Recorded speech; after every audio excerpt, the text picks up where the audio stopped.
Maintenant, et c'est pas fini pour la mémoire, déjà ce que vous devez faire, c'est venir la mettre à jour régulièrement. Peut-être une fois par mois, ou vous vous assurez régulièrement de jeter un œil pour voir ce qui est mis dedans. C'est comme ça que vous pourrez vous assurer qu'il y a de la cohérence dans les réponses. Maintenant, une autre astuce pour la mémoire, c'est pour les projets. Et ça, il y a vraiment très peu de gens qui sont au courant. C'est qu'en fait, quand vous allez créer un projet ici, c'est la seule exception sur Claude où la mémoire n'est pas partagée. Donc vous allez avoir une mémoire, comme on l'a vu juste avant, spécifique à toutes les conversations qui vont être dans un projet. Et ça, c'est ultra puissant quand on en a conscience.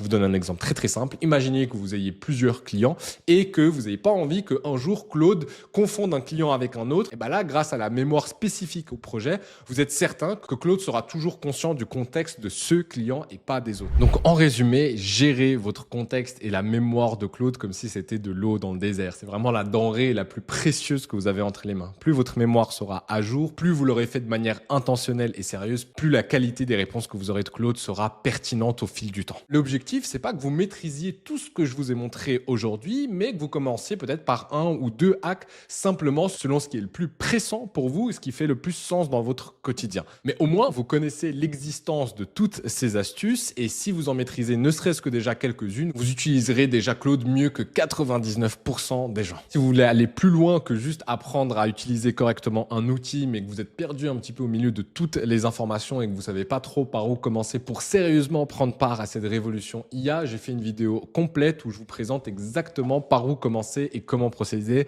Vous pouvez cliquer juste ici pour y accéder.